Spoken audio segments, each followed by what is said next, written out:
Je m'appelle Betty Kovac. J'ai commencé à m'intéresser à d'autres cultures et à d'autres façons de voir le monde quand j'étais jeune. Parce qu'en tant que jeune enfant, j'avais toujours un sentiment de vide. Il manquait quelque chose. Et j'ai entendu deux histoires majeures dans mon enfance. L'une d'entre elles était l'histoire chrétienne de Jésus et de vivre une vie éthique et aimante, ce que j'ai beaucoup apprécié. Et j'ai beaucoup gagné à partir de ces images. Mais ce n'était pas suffisant, parce que l'on m'a appris intellectuellement ce qu'était la religion. Et donc, je ne pouvais pas croire à l'histoire du christianisme. Notre histoire était bien sûr l'histoire de la science. Et c'était l'histoire, bien sûr, qui nous a donné notre vision du monde. C'est-à-dire, il n'y a rien d'autre que la matière. Nous sommes de la nature, et il n'y a pas de sens et pas de but. Et quand vous êtes mort, vous êtes mort. C'est la pire et la plus préjudiciable vision du monde qu'aucune culture ait pu élaborer. Mais nous tous, en Occident, avons grandi avec. Et on nous disait, si vous êtes intelligent, acceptez-la. Mais je ne voulais pas accepter l'histoire de la science. Et je ne pouvais pas accepter l'histoire de la religion. Alors cela m'a vraiment mis en quête. Et le seul moyen pour mener à bien cette quête, en ce temps-là, était d'aller à l'université. Alors j'y suis allée. Cela m'a conduit à étudier les traditions qui ne venaient pas de cette vision du monde. Je voulais trouver une réalité que je pourrais expérimenter, que je n'aurais pas besoin de croire. Je voulais la connaître pour en faire l'expérience. Et c'était la quête de toute une vie. Parce qu'à l'époque, dans les années 60, nous ne savions pas vraiment que nous avions une tradition mystique très profonde. Et l'étude de la mythologie m'a fait comprendre que, du judaïsme au christianisme, nos vraies histoires étaient détruites et inversées en quelque chose de tout à fait différent. En tant qu'enfant, bien sûr, je connaissais l'histoire de l'arbre de vie, par la vieille tradition judaïque, qu'il y avait un arbre dans le jardin d'Éden dont nous ne devions rien manger. C'était l'arbre du bien et du mal. Et Dieu a dit que vous ne pouviez pas vous nourrir de cet arbre. Et bien sûr, quand Dieu est parti pour quelques minutes, Adam et Ève ont naturellement mangé de cet arbre. Dieu l'a su et leur a dit qu'ils avaient péché contre le divin. Ils ont été expulsés du jardin, donc ils ne pouvaient pas manger des autres arbres comme l'arbre de vie. Et un ange était placé à l'entrée avec une épée pour qu'Adam et Ève ne puissent jamais entrer dans le jardin de vie. Ils n'en étaient pas dignes. C'est l'histoire de nos défauts. Nous avons besoin d'être sauvés ou réparés. Nous ne sommes pas des êtres adéquats, qui méritent la vie. Mais alors, en tant que mythologue, j'ai trouvé l'histoire originale à Sumer, avant le judaïsme, 2500 ans avant notre ère. Il y a des images incroyables de phoques, d'arbres, et l'une d'entre elles, qui figure dans mon livre, est l'arbre de vie avec les fruits lourds suspendus à l'arbre, et sur le côté, la déesse, avec le serpent qui se dresse derrière elle, qui, je l'ai découvert plus tard, était un symbole de la montée de l'énergie Kundalini. En chacun de nous, cette énergie qui se trouve à la base de la colonne vertébrale, qui peut s'élever à travers la colonne vertébrale et le système des chakras, et s'épanouir en pleine lumière au chakra couronne. Et de l'autre côté, il y avait le dieu mâle. Donc nous avons l'arbre rempli de fruits, la déesse et le dieu, et ils offrent tous deux le fruit de leurs mains pour quiconque qui était prêt à prendre de ce fruit. Et c'était symbolique de l'illumination, de l'expérience du divin à l'intérieur, des nombreux niveaux de conscience que nous pouvons expérimenter. Ceci n'a jamais été interdit. Et grâce à la recherche d'une spécialiste de l'Ancien Testament, Margaret Barker, nous savons maintenant que le premier temple du judaïsme était une tradition mystique chamane. Et le féminin était très puissant avec le masculin. Les deux étaient présents. Et vous savez que plus tard, le judaïsme, c'était seulement Yahvé, seulement le mal. Mais nous savons maintenant qu'auparavant, Yahvé et la sagesse qui est la dimension féminine du divin, étaient mariés. Ils avaient le mariage sacré. Et ensemble, ils avaient créé le monde. Parce que, quelle est la symbolique du féminin? Elle est la symbolique du cerveau droit et de la connexion du cœur et de la terre, la nature, le cosmos. Et le mâle était la symbolique de toutes les caractéristiques que nous avons du cerveau gauche. L'intellect, analysant, regardant quelque chose en profondeur, et c'est un merveilleux aspect que nous avons en nous, mais il est mortellement très destructeur s'il n'épouse pas le cerveau droit. Il y a une logique poétique. En outre, et nous savons que nos ancêtres ont été très clairs, toute cette énergie doit circuler par le cœur, car le cœur nous connecte au cosmos du cœur de l'univers. C'était donc ce que la première tradition du Temple savait. Yahvé était marié à la sagesse, et ensemble ils ont créé le monde. Et en 621 avant Jésus-Christ, le Deutéronome est apparu, et ils ont complètement détruit cette tradition. Ils se sont débarrassés du féminin. Yahvé n'avait pas d'épouse co-créatrice. Elle était partie, et ils ont brûlé ces bosquets d'arbres, ou les ont détruits par d'autres moyens. Beaucoup d'images du divin féminin furent détruites. Donc ce que nous avons après cela, c'est le Dieu mâle qui fait le monde, et il oublie tout de son épouse. Et sans elle, il souffre énormément, parce qu'il est un Dieu jaloux, vengeur, violent. Et c'est une excellente image de ce qui se passe dans une culture lorsqu'il sépare le cerveau gauche du cerveau droit et du cœur, qui est l'organe de l'âme qui nous ouvre à ce niveau supérieur de conscience. Nous voyons l'étincelle divine que nous avons en nous. Aujourd'hui, je pense que nous nous rendons compte que nous sommes cela, que tout est divin. Donc, dans le chamanisme, qui s'est développé 40 000 ans avant Jésus-Christ, tout dans le monde entier était une époque où l'être humain se rendait compte que nous avions tous ces autres aspects de l'esprit. Et ils avaient appris à enflammer la conscience supérieure. Maintenant, certains d'entre eux l'ont fait par des mouvements rituels répétitifs. Et nous savons maintenant qu'en fait, beaucoup de rituels que nos ancêtres pratiquaient très tôt répétaient un rythme qui nous a permis de relâcher en quelque sorte les restrictions sur la conscience et expérimenter une conscience plus élevée, de telle sorte qu'ils développent des techniques pour expérimenter la conscience supérieure.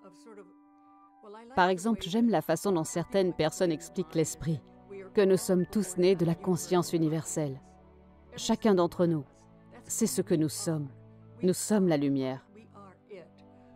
Mais nous avons une valve qui limite et réduit cette conscience à ce dont nous avons besoin dans la vie de tous les jours, comme faire ce que nous sommes en train de faire maintenant, cuisiner ou aller au magasin, ou quoi que ce soit. Chaque civilisation doit cependant apprendre comment libérer cette valve pour connaître et expérimenter qui nous sommes, que nous sommes cette vaste conscience, que nous sommes nés en elle, que nous sommes cela, et c'est notre responsabilité d'apprendre à relâcher la valve afin que nous vivions ces expériences et soyons éclairés sur la façon dont nous vivons tous les jours. Dans la vie du monde antique, il y avait des écoles du mystère, et les écoles du mystère étaient structurées de manière à ce que tout le monde expérimente cette énergie de vie éternelle d'où nous sommes nés. Et ils n'en ont jamais douté après cela, parce qu'ils l'avaient expérimenté. Donc les écoles du mystère étaient partout dans le monde ancien. Il y avait plusieurs niveaux de mystère expérimentés. Certains se concentraient simplement sur le savoir. La première chose que nous devons savoir, c'est qu'il n'y a pas de mort, que nous sommes tous éternels, et qu'il y avait d'autres choses que nous pouvions apprendre sur nous-mêmes et le cosmos. C'était le cœur et l'âme de la culture grecque, parce que lorsque l'on y va, nous savons qu'il n'y a pas de mort. Et le monde antique savait comment créer l'espace sacré. L'eau, la pierre, les fréquences électromagnétiques, l'alignement avec certaines étoiles, ou l'alignement avec les énergies de la Terre, de sorte que lorsque le corps humain entre en contact avec les pyramides, ou disons n'importe quel temple sacré d'Égypte, vous entrez dans un alambic, pourrait-on dire, dans lequel vous pouvez être transformé. Et tous ces éléments particuliers sont construits consciemment pour susciter certaines formes d'illumination au sein de l'individu. En d'autres termes, chaque structure était une manifestation du principe de la création et structurée de telle sorte que notre champ d'énergie puisse s'enflammer et que nous sachions. C'est l'état gnostique, mystique. Donc l'Égypte que nous connaissons aujourd'hui avait cela, mais les temples du monde entier l'avaient. Quand je grandissais, je pensais qu'il y en avait seulement quelques-uns avec une structure mégalithique. Mais aujourd'hui, nous savons qu'il y en a partout dans le monde. Il y en a un qui vient juste d'être trouvé en Indonésie, Gunung Padang, la montagne de l'illumination. Bien sûr, il y a Göbekli Tepe aussi, trouvé en Turquie. Keith Critchlow a écrit de magnifiques textes sur les cultures mégalithiques, qu'ils étaient à la fois des temples et des observatoires. Ce qui est important de réaliser, c'est que les cultures antérieures n'ont pas séparé l'expérience mystique de leur compréhension scientifique. Il n'y avait pas de séparation. Ils étaient très bons en géométrie et ils ont construit ces structures où les gens qui se sont adonnés à l'adoration pouvaient également expérimenter les rythmes du cosmos. Il est si important que la structure géométrique et son alignement et les énergies cosmiques soient respectés. L'être humain est un médiateur entre les énergies de la Terre et les rythmes du cosmos. Et ces lieux sacrés et les observatoires nous ont aidés à vivre en harmonie avec ces rythmes et à nous ouvrir à cette conscience. Donc, nous avons plus à apprendre sur les cultures mégalithiques. Je pense qu'il est très important de savoir qu'il y a eu tout un héritage qui existait avant l'Égypte. En fait, beaucoup de gens disent que l'Égypte n'a pas commencé alors. Ce que l'on voit est quasiment un héritage, que ce qui a été fait plus tôt a été fait de façon plus belle que ce qui a été fait plus tard. Et un tel érudit existait justement en Europe. C'était Schwaller de Lubitz. Bien sûr, les égyptologistes n'auraient rien à voir avec lui, parce qu'il a vu des choses qu'ils n'ont pas vues. Il a étudié tous les domaines de la connaissance en Égypte, et il était très avancé.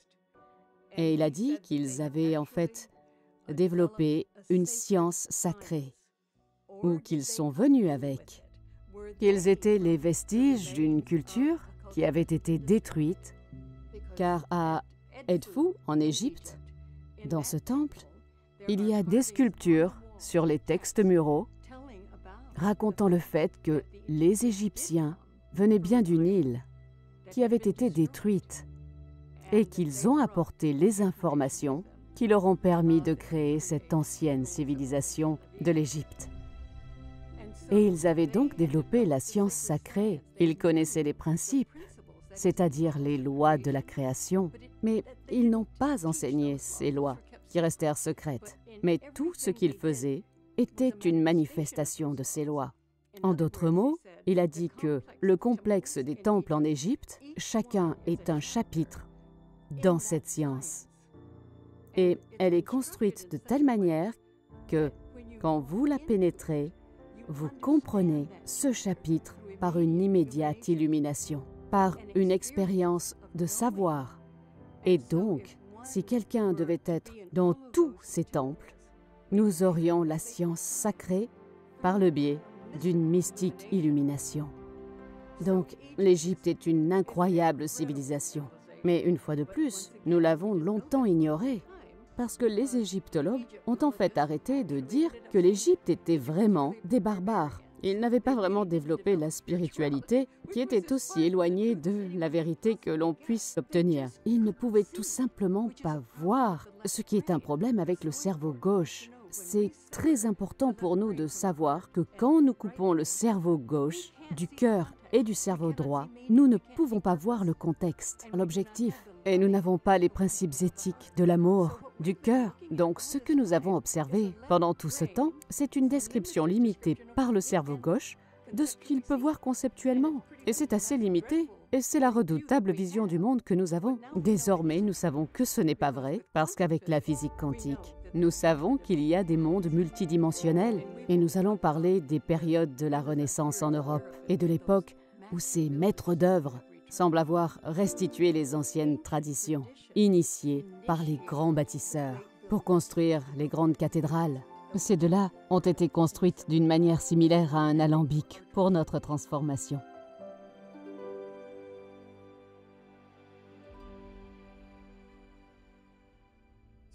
Donc il y a eu 5 périodes d'éveil de cette tradition souterraine. Et la tradition souterraine consistait la mort et la renaissance des mystères de l'Égypte ancienne, de l'hermétisme et de l'alchimie, de la Kabbale juive. Et les philosophes présocratiques, qui ont précédé Platon, étaient aussi des mystiques, un Parménide et Pythagore. Il avait étudié en Égypte. Et ce que Peter Kingsley révèle, bien sûr, il y a cette merveilleuse connaissance de l'Égypte présocratique, mais il montre aussi ce que nous ne savions pas, c'est que tout au long du chemin de l'Espagne à l'Afrique du Nord, jusqu'à travers la Méditerranée, jusqu'en Turquie, au Tibet, en Mongolie, dans le centre de l'Asie, c'est qu'il existait une tradition chamanique, une tradition mystique chamane, et ils pouvaient l'affirmer par les similitudes de leurs œuvres poétiques et d'autres aspects. Nous ignorions cela, que ce qui est si important, c'est que nous sachions enfin que le monde occidental était enraciné dans un chaman mystique, et dans le cas de l'Égypte scientifique, et les présocratiques, ils étaient aussi scientifiques. Ce sont donc les racines de la conscience occidentale profondément enraciné dans le fait de savoir comment ouvrir cette valve pour expérimenter une conscience supérieure et savoir comment vivre une vie équilibrée, une expérience spirituelle profonde de celle-ci. Mais nous savons d'abord par la culture judaïque, le premier temple, qu'elle a été supprimée et réprimée par le Deutéronome, et le second temple n'aurait rien à voir avec cette tradition. Cependant, il y avait des mystiques qui savaient que c'était absurde, et donc ils formaient eux-mêmes des groupes. Par exemple, les Esséniens étaient connus comme un groupe qui savait comment faire cela. Ils savaient comment libérer cette soupape, de plusieurs façons, expérimenter le sacré en eux-mêmes, et dans le pays, et dans l'univers. Ainsi, Jésus est probablement né chez les Esséniens. Il aurait très bien pu faire partie d'une de ces organisations qui était très vivante à cette époque. Comme Margaret Barker dit, cette renaissance de la tradition du premier temple, Jésus était un mystique, un chaman mystique. Mais l'Église a cependant inversé cela et a dit non, non, Jésus est Dieu et vous devez le vénérer et le suivre. Donc, encore une fois, ceci nous a été enlevé, afin que nous ne puissions pas expérimenter quoi que ce soit. Nous devions y croire. Donc, c'était encore une fois un faux mythe. Et j'ai pensé pendant de nombreuses années que cela n'avait pas vraiment d'importance, que Jésus était en fait historique ou non. Quelqu'un avait cette conscience. Cela pouvait être n'importe quel essénien ou thérapeute, mais je pense qu'il y a de plus en plus de preuves maintenant que Jésus était historique et qu'il était marié à Marie-Madeleine. Mais une fois de plus, l'Église s'en est débarrassée et elle a été transformée en prostituée afin qu'il n'y ait pas de féminin ici. Mais on peut voir que le masculin symbolise le cerveau gauche et le droit symbolise le féminin, avec la connexion au centre cérébro-supérieur dans le cœur. Et il doit toujours y avoir le mariage sacré des deux pour notre plénitude. Donc, quand on voit des religions avec un seul d'entre eux, alors nous savons que quelque chose ne va pas. Parce que nous savons tous que le canon de l'Église, la Bible, était une sélection de textes qui ont été utilisés dans le début du christianisme. Ils ont été sélectionnés par l'Église et, bien sûr, ils ont laissé de côté des choses, ils ont ajouté des choses et ils ont complètement refusé d'avoir des textes qui révélaient que Jésus était un mystique. Nous ne le savions même pas jusqu'après la Seconde Guerre mondiale. Les textes Nag Hammadi ont été trouvés en Haute-Égypte parce qu'on disait aux moines qui étaient là-bas, au début du christianisme, qu'ils devaient soit détruire ces textes, soit l'Église reviendrait et les détruirait. Alors les moines, consciencieusement, ne les ont pas détruits, mais ils les ont enterrés. Et c'est dans ces textes que nous voyons un Jésus très différent. Et Jésus dit, « Je ne suis pas venu pour vous sauver, je suis venu pour vous rappeler qui vous êtes. » Et c'est ce que nous aurions bien sûr su si nous avions pu manger depuis l'arbre de vie, pu être initiés dans cette immensité de qui nous sommes. Ceci a été anéanti. Donc Jésus avait dit à ce moment-là, « Si vous faites ressortir ce qui est en vous, ce qui est en vous vous sauvera. Mais si vous ne faites pas ressortir ce qui est en vous, ce qui est en vous vous détruira. » Et c'est tellement beau, parce que c'est un mystique qui nous dit que nous avons tous en nous tout ce dont nous avons besoin pour expérimenter qui nous sommes. Et il a dit, « Je ne suis pas ton maître. Quand tu bois de mes lèvres, toi et moi, nous sommes un. » Et l'autre citation qui est si importante est que ce n'est pas suffisant de suivre le Christ. Vous devez devenir le Christ pour atteindre la conscience du Christ ou du cosmique. C'est ce qu'il voulait que nous nous rappelions, parce que les mythes avaient été inversés, détruits. On nous a menti depuis des siècles sur ce que nous sommes. Il n'est pas étonnant que nous avions le sentiment de n'être rien. Alors, une fois que l'Église a pris le pouvoir, vous ne pouviez même plus avoir de livres en lien avec une telle tradition.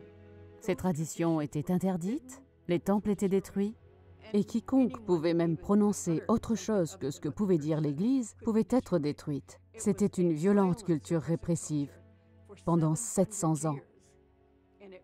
Et ce n'est que vers l'an 1000 que tout ce qui avait été réprimé par l'Église s'est effondré et a ressurgi en Europe. Carl Jung, le psychiatre suisse, dit que tout changement comme celui-là commence par un rêve. Et ce fut le cas. Je pense qu'en nous, il y avait les rêves, les visions de quelque chose en plus, la recherche de quelque chose en plus. Et donc, depuis l'an 1000 environ à 1300, il y a eu un épanouissement incroyable des mystiques. Des moines cisterciens et des nonnes, le commencement des femmes indépendantes, beaucoup d'entre elles étaient mystiques, et il y a eu la construction de cathédrales. Il y a eu 80 cathédrales construites rien qu'en France, et beaucoup de grandes églises et des abbayes. Quelque chose se passait, juste une énorme floraison de quelque chose qui avait été réprimé pendant 700 ans. La femme était, je veux dire, tout était à propos de la femme. Même le jeu d'échecs a changé. Toutes les cathédrales ont été construites pour elle, parce que c'est ce qui manquait dans la culture. C'est une chose intéressante de voir comment nous devenons inconscients, puis quand cela revient, c'est la pleine puissance de ce qui manquait exactement. C'est juste incroyable. L'esprit recherche sa propre plénitude, encore et encore. Et donc, c'était juste une période incroyable. Et bien sûr, il y avait les histoires du Graal, qui étaient si célèbres qu'elles étaient en feu dans toute l'Europe. Et le Graal, bien sûr, le contenant, le féminin, le divin en nous et la terre, et elle est toujours connectée à la terre, parce que la terre fait partie de notre corps, et ils l'ont compris. Donc, la cour du roi Arthur s'est lancée dans un voyage dans les bois pour trouver le Graal. Mais ils apprenaient aussi comment être loyaux les uns envers les autres, comment être le meilleur masculin qu'il puisse être, et loyal. Et ensuite, à honorer, aimer et désirer le féminin. C'est ce qui est tellement affirmé dans l'Égypte ancienne, la mythologie, que le féminin doit être désiré et aimé, afin de savoir comment créer dans le monde. Mais l'Église n'a pas vraiment réalisé ce qui se passait, parce que dans ces cathédrales, il y en avait beaucoup qui avaient cet ancien labyrinthe intégré directement en elles. Et c'était un voyage vers le centre, qui est un voyage vers le soi éclairé.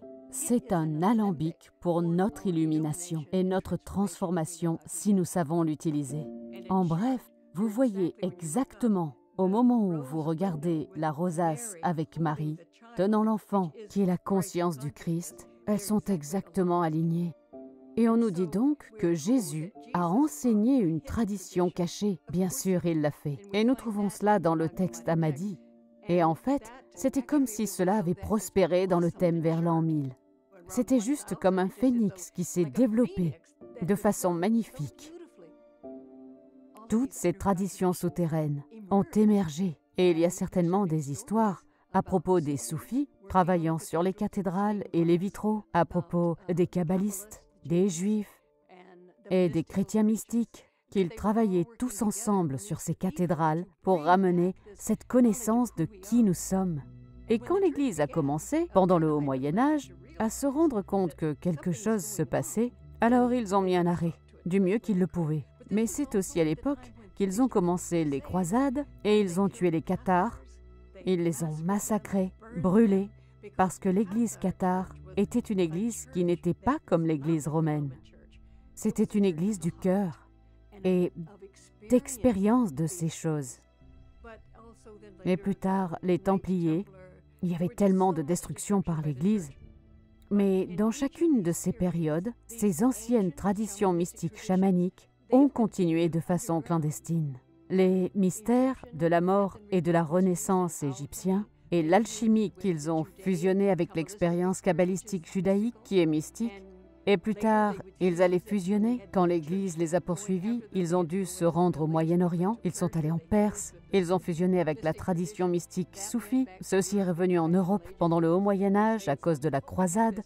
Donc, ce que nous avons, ce sont ces traditions souterraines des Égyptiens et des Juifs et des chrétiens mystiques. Ils étaient tous poursuivis par l'Église parce qu'ils parlaient de mysticisme. Et pour l'Église, l'hérétique était le mystique. Donc, quiconque était un mystique devait être très prudent.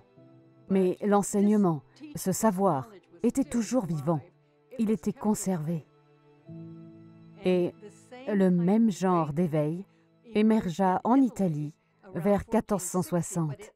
Mais il a émergé dans de nombreux domaines, autant le spirituel que l'économique, et ce n'était qu'un changement plus généralisé du quotidien. La vie et les artistes ont été commissionnés par des gens qui ne faisaient pas partie de l'Église, afin qu'ils puissent peindre la nature, et le corps féminin, et le corps masculin. Toutes ces choses étaient possibles, mais cela a commencé avec la découverte des textes hermétiques. Et ces textes sont vraiment basés sur les mystères de la mort et de la Renaissance égyptiens qui dirigent l'expérience intérieure. Maintenant, ces textes sont ramenés en Italie. Et une chose à laquelle j'aime toujours penser, en tant que symbole de cela, est que durant le Haut Moyen-Âge, il y avait beaucoup de peintures réalisées sur l'Annonciation. Ce thème s'est poursuivi dans la Renaissance italienne. L'histoire littérale est que l'ange apparaît pour dire à Marie qu'elle a conçu un enfant qui est divin. Mais quand vous regardez l'ensemble de ces peintures, vous commencez à voir qu'il y a l'histoire littérale de la naissance de Jésus, vous pouvez appeler cela littéral, et il y a l'histoire symbolique qu'il était un temps ici où nous avons été en contact avec une conscience d'une autre dimension, une conscience supérieure, et que nous étions en train de donner naissance à une conscience supérieure, l'enfant Christ. Le symbolisme de la charte est à ce sujet. Il porte sur l'atteinte d'une conscience supérieure. En fait, dans la charte, cela s'appelle les mystères de Marie, M-A-R-I-E, pour atteindre une conscience supérieure, qui est symbolisée dans l'enfant Christ, pas dans quelqu'un ici-bas pour sauver. Nous donnons naissance à cet enfant. Et je pense que ce thème est transporté du Haut Moyen-Âge à la Renaissance italienne. Donc les traditions souterraines étaient bien vivantes en Italie. Et un merveilleux symbole de ce qui s'est passé, je pense, peut être vu dans Pico de Mirandola.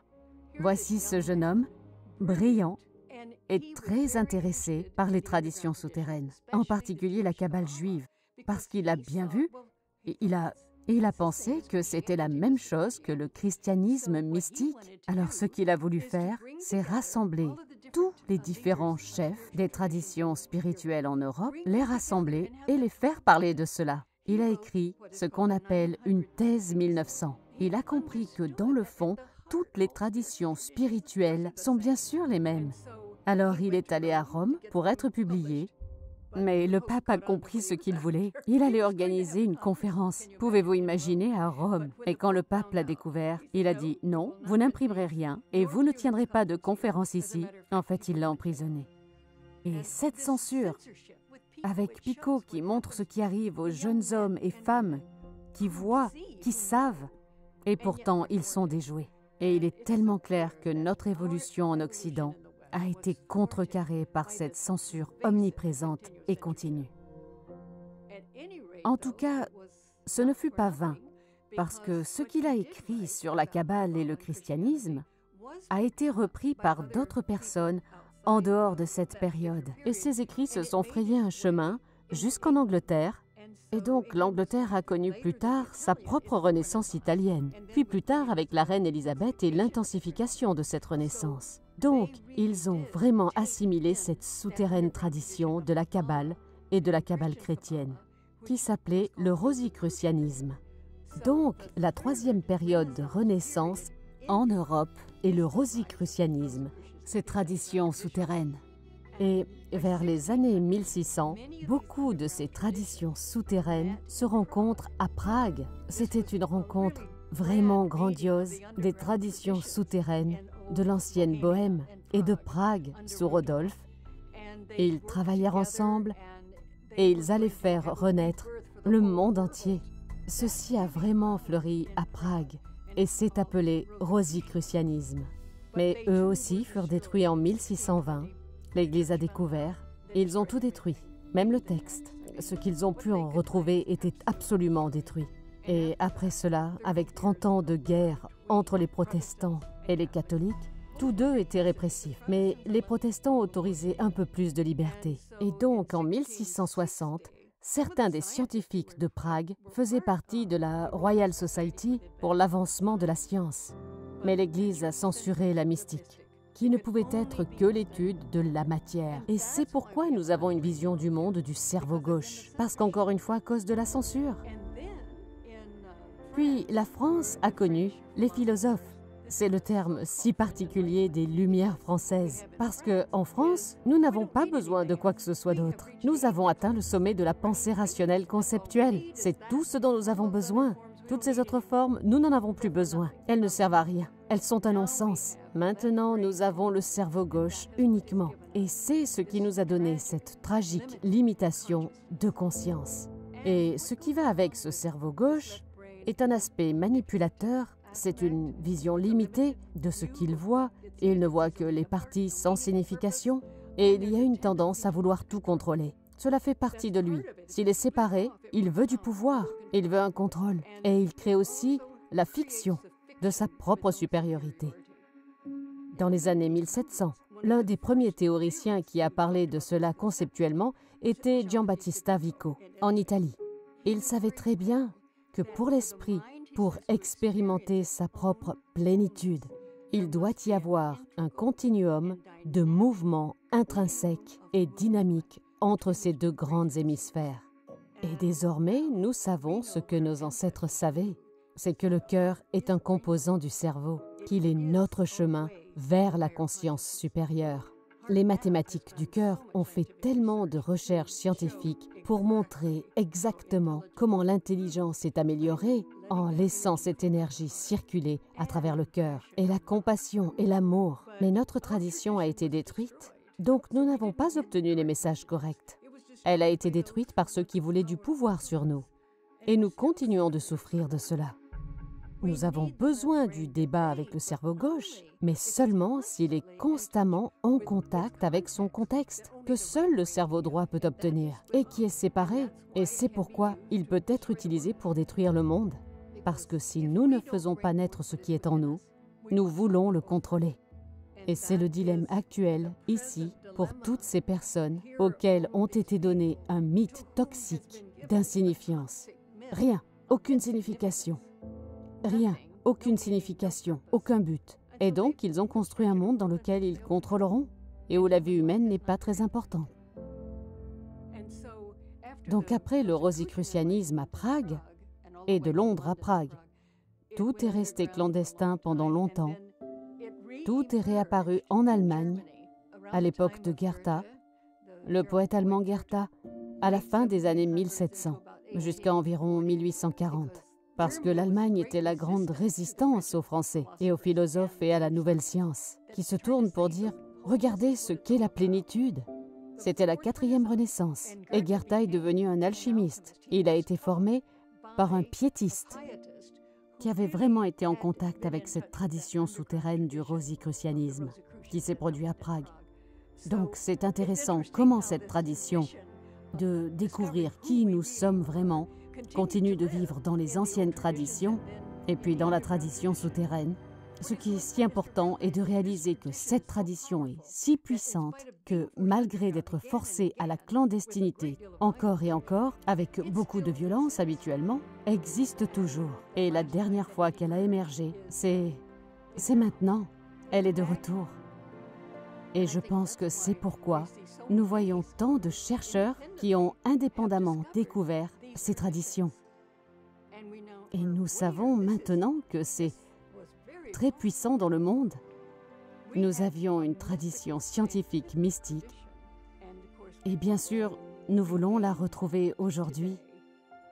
Et donc, il y a cette nouvelle renaissance avec le développement de la physique quantique, la découverte de ces cultures mystiques chamaniques anciennes, et puis avec les mathématiques du cœur, comprendre que le cœur est un 5e composant du cerveau. Nous venons juste de découvrir vraiment tant de choses. Donc, c'est la 5e renaissance. Et je pense que peut-être cette fois, nous y arriverons. C'est une conscience du cœur de qui nous sommes vraiment.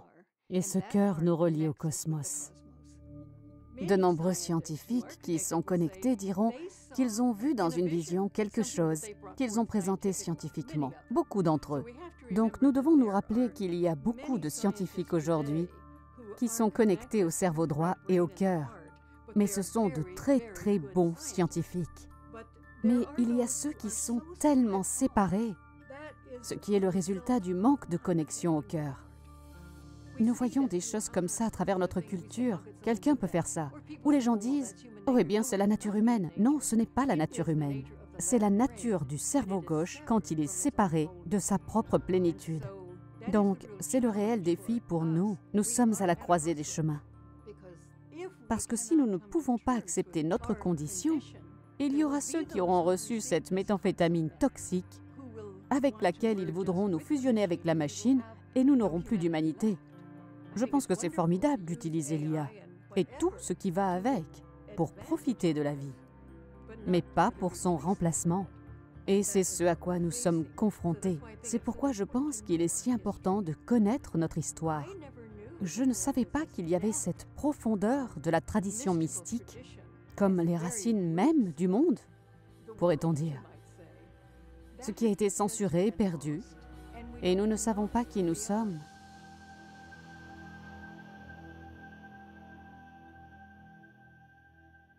Les gens qui sont morts et expérimenté eux-mêmes un vécu dans une autre dimension réalisent qu'il n'y a pas de mort, que nous le sommes. Mellen Watch le disait, nous sommes la mort, que la vie est éternelle, que nous sommes nés et mourrons dans le physique, mais que nous continuons.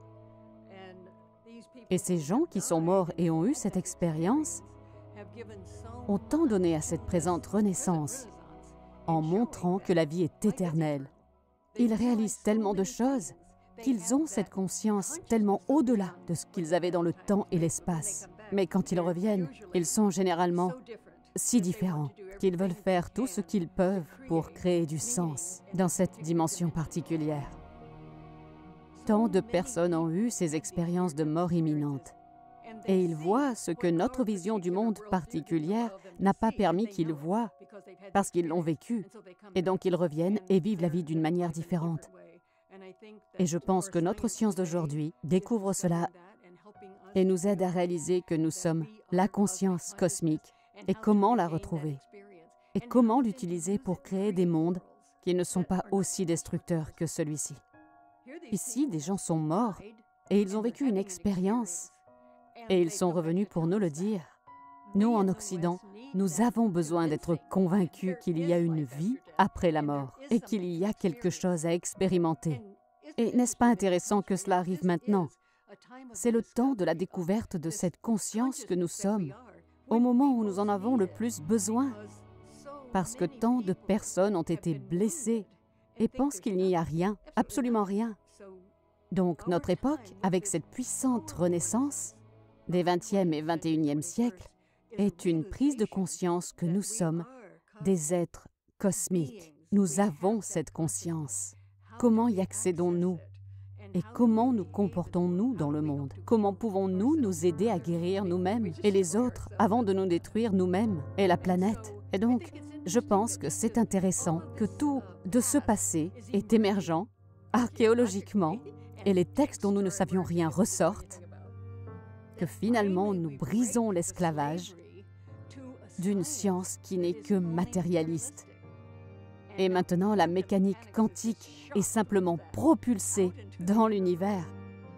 Et les gens qui ont expérimenté la conscience mystique disaient que c'est très similaire à ce que disaient les scientifiques une fois qu'ils ont découvert le champ quantique.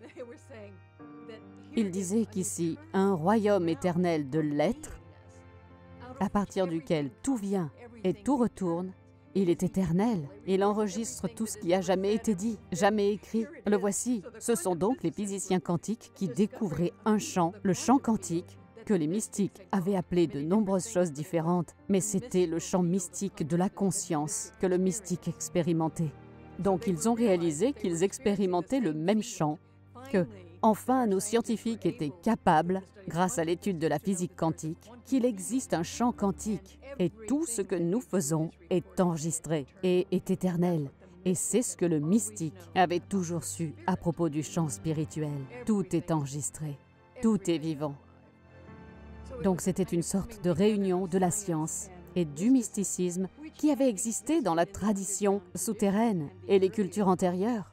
C'est-à-dire qu'il n'y avait pas de division entre la science et le mysticisme. Ce n'était que l'expérience intérieure, juste comprise par le cerveau gauche. Et donc il était un.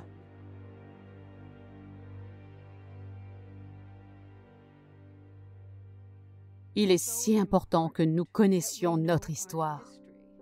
Cette histoire d'une conscience cosmique et comment participer à une plus grande conscience a été supprimée et réprimée. Des personnes ont été tuées pour avoir même suggéré que cela existait.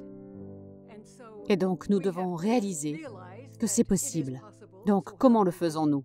Je pense que nous apprenons. Nous allons utiliser les anciennes méthodes. Nous allons créer de nouvelles méthodes. La physique quantique va nous aider à en trouver grâce aux expériences de mort imminente et certainement avec, j'en parle dans mon livre, les agroglyphes.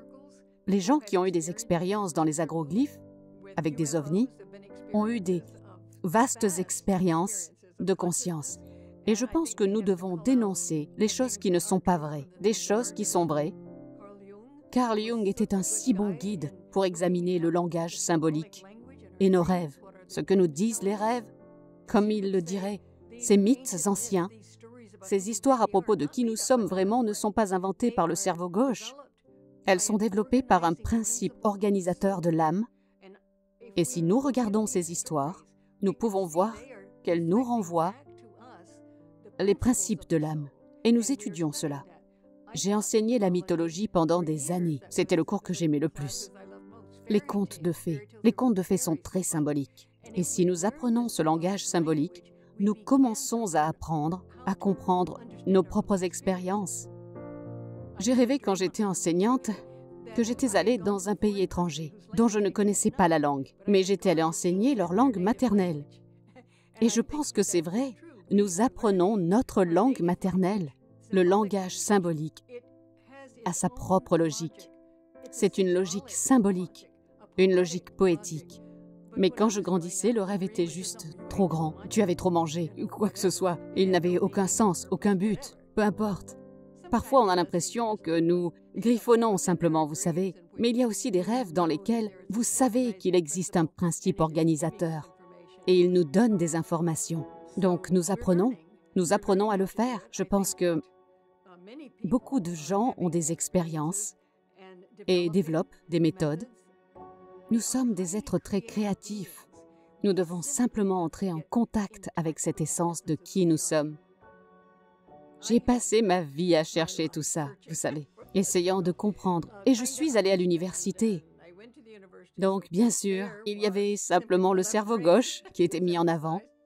Et j'ai enseigné la mythologie. cette tentative, vous savez. Il a été dit que la mythologie est la religion des autres. Mais elle est symbolique, elle est du cerveau droit et du cœur, et elle a des structures sur qui nous sommes et ce que nous pouvons devenir. Et dans toutes ces grandes mythologies, il y a la connaissance que nous avons une grande conscience, que nous pouvons expérimenter, que c'est ce que nous sommes. Donc j'étais juste en quête depuis des années, et c'est pourquoi je suis allée en Amérique du Sud, pour travailler avec des chamans. J'ai étudié tout ce que je savais étudier. Je suis allée ici et là, mais ce n'est qu'à partir de la mort de notre fils que des visions spontanées sont venues. Et mon mari n'était intéressé en rien à cela.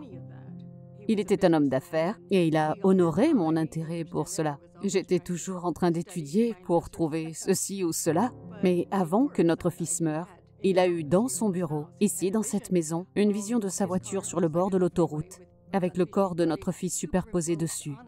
Et il savait qu'il était mort parce que c'était 2 dimensions différentes. Et il a dit lui-même, « Il est presque temps pour toi de faire cela. » Ça l'a choqué parce qu'il ne savait pas de quoi il parlait.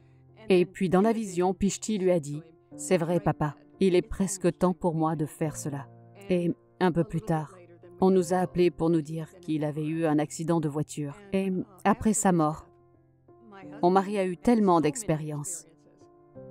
Et moi également. Et tellement avait de lien avec le pourquoi nous sommes nés et pourquoi c'est un temps si important d'être en vie, que nous sommes là à la croisée des chemins, soit pour devenir des machines, soit pour nous ouvrir à la conscience cosmique que nous sommes.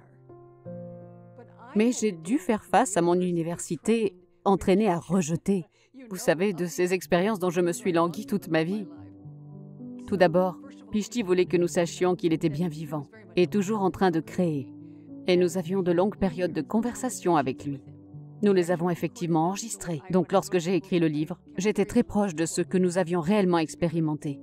Car je n'étais pas sûre, malgré toute l'étude que j'avais faite dans les écoles de mystère et tout le reste, je ne savais pas. Je ne savais pas. Intellectuellement, je le pensais probablement, mais je ne l'avais pas expérimenté. Et il voulait que nous sachions, bien sûr, que la mort est simplement transition.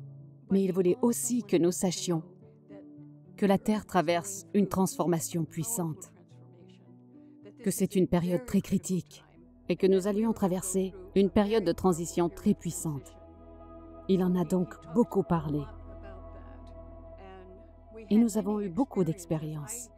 Et j'ai eu une expérience même avant le décès. Je pense qu'elle est très importante pour la planète entière. J'étais avec 2 autres personnes et j'ai eu une expérience, juste une des expériences majeures de ma vie. Les 2 autres n'ont pas vu ce que j'ai vu, mais ils savaient que quelque chose se passait. Elles l'ont ressenti. Il y avait un disque de lumière très sacré et puissant qui est entré dans la pièce à travers les portes vitrées. Il est entré et a plané au-dessus de moi. Et l'énergie était si puissante que je pouvais à peine la supporter. Mais elle m'a tiré vers le haut. Et de là, il y avait un monde au fond de ce disque. Un être féminin, avec un chapeau carré en satin et une robe en satin jusqu'à sa taille, je pouvais la voir. Donc voilà, ce disque circulaire, le chapeau carré, c'est un mandala, symbole de plénitude. Et elle est entrée dans mon cœur et elle a commencé à chanter. Elle a chanté « Nous sommes ici pour être avec vous 3. Vous nous avez appelés et nous sommes là. » Après cela, il y a eu cette profondeur, sachant qu'il y avait un champ de lumière autour de la planète. C'était eux, la conscience que nous avions attirée autour de la planète. Mais ils ne pouvaient pas se connecter à la planète jusqu'à ce qu'il y ait un degré de conscience atteint sur la planète qui les demandait, qui demandait cette aide. Les autres n'ont pas vu cela, mais elles l'ont senti. Ils savaient que c'était là. Et c'était plutôt intéressant, ce genre de choses, parce que c'était pendant ce rituel que nous avons vécu l'expérience de connexion à la planète. Après cela, j'ai lu que Sri Aurobindo, dans son ashram en Inde, que les mystiques là-bas avaient vécu cette expérience. Dans les années 50, je pense. Exactement comme je l'avais expliqué, ils avaient vécu cette inondation de cette conscience cosmique. Et que maintenant, nous avons atteint un point si critique qu'il y avait suffisamment de désir et de recherche dans cette lumière pour pouvoir se connecter à la planète. Et c'était comme s'il y avait des ancres dans la planète et elles ont réellement connecté à cette lumière qui coulerait dans la planète. Dans ma vie, quand j'ai eu beaucoup d'expériences après la mort de notre fils, je n'avais jamais vécu quelque chose qui avait été aussi puissant. Sachant que cette énergie d'amour cosmique avait été appelée et qu'elle était connectée. Et ceci parce que nous étions prêts maintenant. Donc cela m'a donné beaucoup d'espoir que malgré tout ce à quoi nous sommes confrontés aujourd'hui, compte tenu de notre histoire, que l'énergie de la planète cherche cette plus grande conscience, cette conscience du cœur, et que nous sommes connectés et que nous pouvons nous guérir, alors que nous traversons cette transition de l'intégration du cerveau droit et du cœur qui se connecte au cœur du cosmos. Donc la Terre traverse un processus de transformation qui a l'air difficile pour l'instant, mais il y a une autre histoire qui se joue. Et je pense que c'est très encourageant. Et si je ne l'avais pas vécu, peut-être que ce serait plus dur pour moi d'y croire, mais je le sais parce que je l'ai vécu. Puis une autre vision si importante pour tout ce processus, bien que mon mari et moi en ayons eu beaucoup, et ce fut un tel choc que mon mari les ait vécus, en fait il est devenu mon ancre parce qu'il n'avait tout simplement pas été intéressé par cela avant, mais il a eu une expérience. Et après l'expérience, il m'a dit « Est-ce que tu as le I Ching ?» Il savait que je l'avais. Je ne l'avais pas beaucoup utilisé. C'est le livre chinois des mutations, qui est vraiment un livre scientifique mystique, si vous pouvez l'appeler ainsi. Et je me suis demandé de quoi il pouvait bien parler. Alors j'ai couru chercher le I Ching, l'ai ramené dans la chambre. Il m'a dit de chercher l'hexagramme qui va du haut vers le bas. C'est généralement du bas vers le haut. Du haut vers le bas. Trait, rupture, rupture, trait, trait, rupture. Je me demandais ce qui se passait ici. Quoi qu'il en fût, je l'ai trouvé. Et c'était l'hexagramme, le travail sur ce qui est corrompu. J'ai demandé, mais comment as-tu pu te souvenir de l'hexagramme? Il a dit, eh bien c'est facile. Si tu le places vers le haut, il a dit, le trait est un trait, puis rupture, rupture, trait. C'est trait, rupture, rupture, trait, et puis L et L. Et il a incliné la dernière ligne. Et il a dit, ce sont les marchands de lumière. Et voici mon mari qui n'a jamais été intéressé par ces choses, qui parle de ces choses mystiques et de marchands de lumière. Et il a dit, non seulement c'est le miracle de la vie, un miracle de l'amour, et très clairement, c'est un champ énergétique qui vient du haut vers nous, comme je l'avais vécu dans cette autre expérience mystique. Et cela a changé tout le champ énergétique. Ils lui ont appris tellement de choses sur ce que nous traversions, et moi aussi par la suite. Nous sommes devenus en quelque sorte des apprentis. Et donc, le travail sur ce qui est corrompu était le nom de l'hexagramme que nous avons eu à travers toutes ces suppressions et répressions de qui nous sommes vraiment, de notre plénitude, que évidemment notre conscience s'était détériorée. On ne peut pas vivre juste avec le cerveau gauche sans devenir violent comme nous l'avons été. Mais là, nous avions suffisamment de connexion, de toute évidence, pour que nous voulions cette connexion complète. Et je pense que ceux qui ont perdu entièrement la connexion font partie de qui nous sommes. Nous voulons tous de cette lumière pour nous guérir tous, nous, l'espèce humaine. Mais ce fut lorsque nous avons séparé cela que la décadence s'est installée. Et nous avons affecté la planète entière maintenant. Donc, le travail sur ce qui est corrompu était destiné au monde entier pour essayer de rassembler tout cela en plénitude, encore une fois. Ce sont des expériences qui ont continué à de nombreux autres niveaux, qui ont totalement changé sa vie et changé la mienne. J'avais de l'espoir parce que je savais que nous avions appelé en fait cette voix ce jour-là. En fait, cette voix ce jour-là a dit « Vous avez appelé à vous ce jour tous les autres sur votre planète pour vouloir la guérison, pour vouloir la plénitude de nouveau. » Et nous avons appelé cette énergie qui, ont-ils dit, était présente sur la planète depuis très longtemps et pouvait maintenant se connecter à cette énergie et s'ancrer dans la Terre. Chacun de nous devient une ancre en elle. Lorsque nous en faisons l'expérience, c'est ce qui se passe. Donc, c'était très utile parce que, pendant très longtemps, je n'avais tout simplement pas eu les expériences intérieures qui auraient pu me faire connaître plutôt que de croire à une chose. Je ne pouvais pas y croire, je devais la connaître. Et finalement, ce fut le cas. Donc, j'ai de l'espoir pour la guérison de notre planète, que nous pouvons apprendre à nouveau pour utiliser tout l'esprit, qu'il sera synchronisé, que l'esprit entier fonctionnera pleinement. C'est un bel esprit si la droite donne des informations à la gauche. Et travaillant dessus à sa manière, elle renvoie à droite et passe par le cœur en se connectant au cosmos. Nous commençons à comprendre enfin qui nous sommes vraiment. Des êtres cosmiques avec une conscience cosmique. Mais nous devons apprendre comment atteindre cette activation en nous et sur notre planète.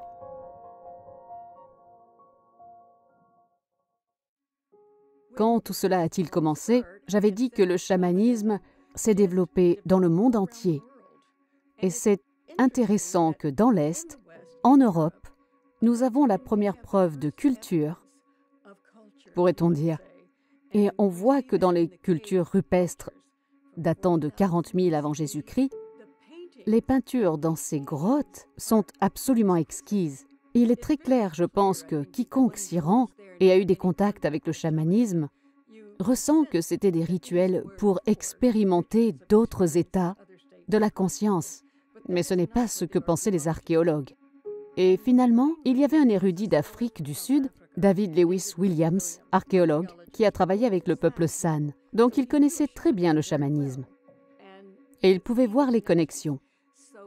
Il a, avec le Français Jean-Claude, publié le livre sur le chamanisme dans les cultures rupestres.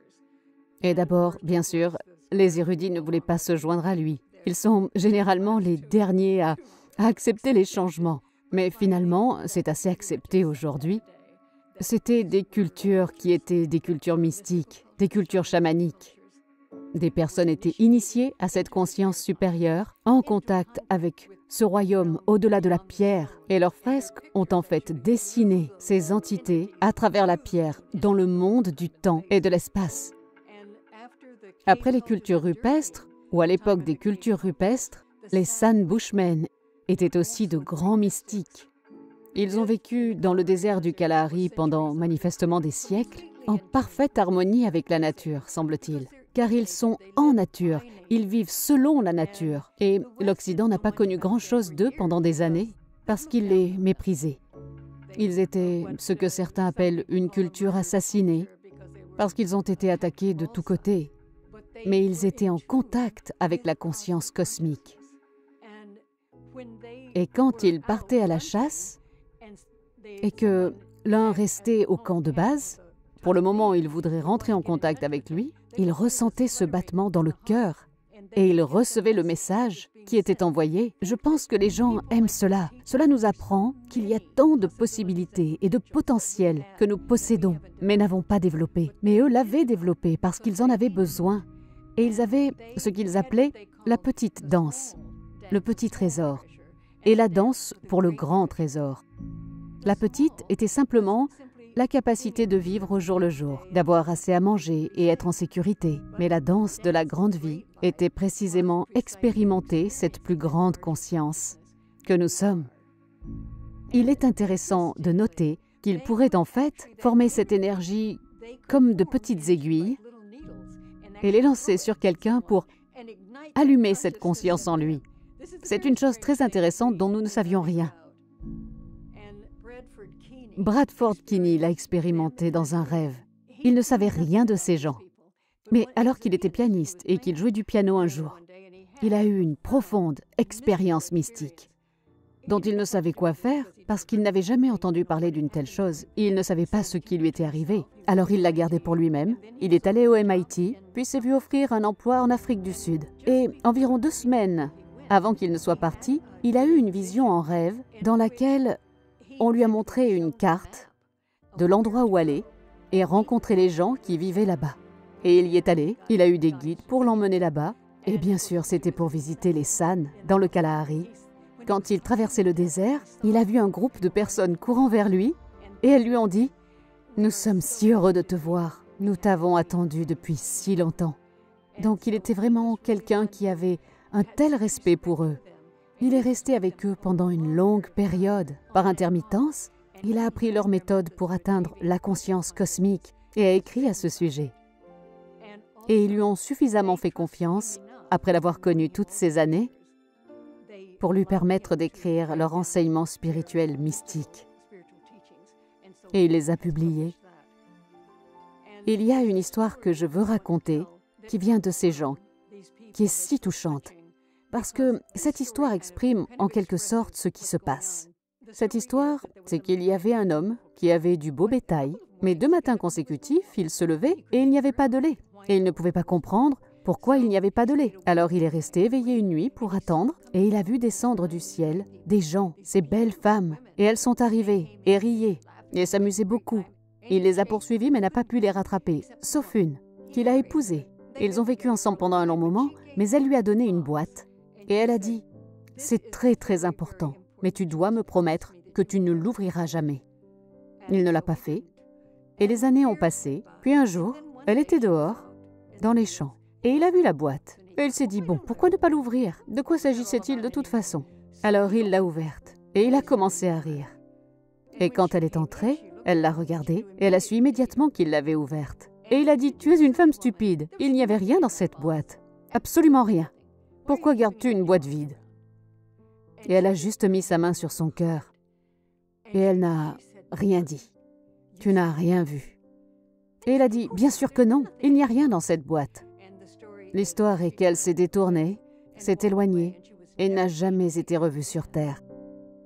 Mais la vieille femme qui a raconté l'histoire a dit que ce n'était pas tant qu'il l'ait ouverte et regardait à l'intérieur, c'était le fait qu'il n'ait rien vu. Et donc, c'est l'histoire qui est racontée parce que cela explique pourquoi ils ne diront pas qu'ils n'ont pas raconté leur histoire à quiconque. À l'homme blanc, dirons-nous, à ceux hors de leur culture, parce qu'ils savent qu'ils ne peuvent pas voir, ils ne peuvent pas entendre, ils ne comprennent pas de quoi ils parlent. Donc c'était un peu comme si nous avons été dans cette position de la culture blanche, je pense, pendant si longtemps que nous les avons regardés, nous les avons vus comme inférieurs. Qu'avaient-ils à nous apprendre? Rien. Et pourtant ils ont cette capacité incroyable à atteindre la conscience cosmique. Et ils ont développé des méthodes de danse, avec des cloches et des tintements et des sons, des répétitions, et parfois des jours, des nuits. Et ils entraient dans un état altéré de conscience. Et la majorité des hommes et des femmes étaient des chamans de la tradition San. C'était un beau peuple. Ils existent toujours au Botswana, en Namibie, des petits groupes cependant, parce que leur culture est pratiquement détruite. Mais ils avaient la capacité de vivre la vie avec tant de rire, d'humour et de joie qu'ils sont vraiment une image que nous devons nous rappeler, nous en Occident. Ils connaissaient la nature terrestre si bien qu'ils pouvaient vivre en elle et expérimenter la communication entre eux-mêmes, où qu'ils soient, et aussi avec les animaux. Les animaux sont juste incroyables, les relations qu'ils entretiennent avec eux. Alors je les ai mentionnés en raison de leur capacité à atteindre la conscience cosmique d'une façon très joyeuse et complète. Partout dans le monde, depuis environ 40 000 ans jusqu'à aujourd'hui, de nombreuses cultures autochtones continuent de le faire. L'une des principales façons d'ouvrir cette valve se fait par le biais de plantes sacrées, de médecine sacrée. C'est si intéressant en Amérique du Sud comment ils savaient exactement, par exemple avec l'ayahuasca, la préparer et quelle des deux plantes ils devaient ajouter. Je veux dire qu'ils savaient comment faire cela. Et quand l'Occident a découvert ces plantes, dans les années 60, l'Occident ne savait pas grand-chose sur la façon de procéder. Et bien sûr, j'enseignais à cette époque. Les gens utilisaient les plantes d'une manière qui n'était pas toujours bénéfique pour eux.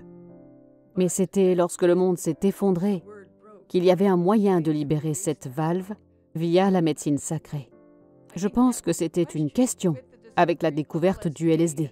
Et dans la culture, c'était une médecine sacrée qui avait été utilisée avec beaucoup de précautions dans des traditions spirituelles qui ont ouvert cette valve et nous ont permis de faire l'expérience du cosmos. Donc ici, nous n'avons jamais eu cela. Nous sommes juste devenus un peu fous. Parce que bien sûr, j'enseignais durant cette période avec le LSD qui apparaissait et les étudiants expérimentaient toutes sortes de choses. Et c'était dangereux à bien des égards, parce que les étudiants ne savaient pas, beaucoup de gens ne savaient pas comment s'y prendre et en ont trop consommé, et ainsi de suite. Mais c'était comme si, tout simplement, cette force explosive, ce désir d'en savoir plus, que le LSD était un moyen pour y parvenir. Et c'était à la fois dangereux et un radical changement du cours de notre histoire, dans une large mesure. Parce que, finalement, les gens en faisaient l'expérience, mais j'ai connu un homme dont le fils est mort à cause du LSD. Il était à Berkeley, il était sur le toit et il en est tombé. Donc il y a beaucoup de tragédies associées à lui. Mais nous n'avions pas ces structures dans notre culture qui savaient comment ouvrir des dimensions plus larges de conscience, comment libérer cette valve d'une manière sûre et qui pourrait être utilisée de manière créative. Donc je pense que c'est ce que nous avons essayé d'apprendre. Et puis bien sûr, vous savez que dans notre culture, il y avait une chose terrible contre tout type de plantes ou d'éléments qui pourraient faire ça, qui pourraient libérer la conscience. Parce qu'ils en avaient peur et nous avions besoin d'être prudents. Beaucoup de jeunes ont été énormément blessés par cela et ne savaient pas comment l'intégrer. Et je pense que les peuples autochtones savent comment utiliser ces choses et les intégrer pour le développement de notre propre âme, bien-être, ainsi que la culture. Je pense que c'est ce que nous apprenons mieux désormais. De nombreux peuples indigènes utilisent encore les plantes de leur région à cette fin. Et ils sont ouverts aux principes éthiques d'amour du cœur. Il n'y a pas de conscience supérieure sans amour, sans le cœur.